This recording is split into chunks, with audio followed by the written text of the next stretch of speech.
लहरना ललकार होई, फिर से यूपी में एक बार बीजेपी के सरकार होई। भैया 22 में बीजेपी के सरकार आई, बीजेपी के सरकार आई हो, बीजेपी के सरकार आई, बीजेपी के सरकार आई, बीजेपी के सरकार आई हो, बीजेपी के सरकार आई हो। खिली फिर से कमल विरोधी हार जाई हो, कि खिली फिर से कमल विरोधी हार जाई हो। भैया 22 में बीजेपी के सरकार आई हो, भैया 22 में बीजेपी के सरकार आई हो। पर रंग के रंग से कौनो भी पार पाई हो, न भगवा रंग के कौनो भी रंग पार पाई हो। भैया 22 में बीजेपी के सरकार आई हो, भैया 22 में बीजेपी के सरकार आई हो।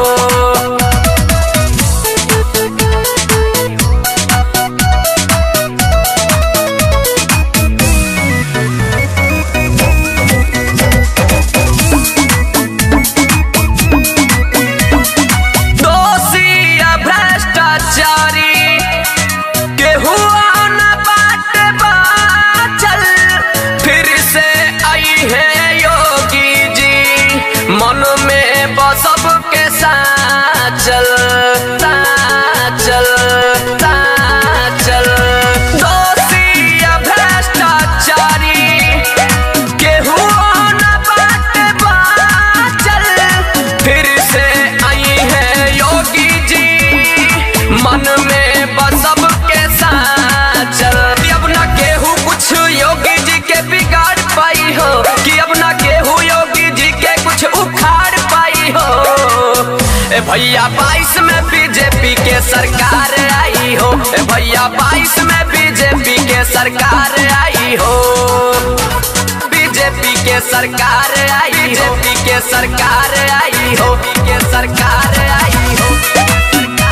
बीजेपी के सरकार आई, बीजेपी के सरकार आई हो, के सरकार आई हो, सरकार आई हो।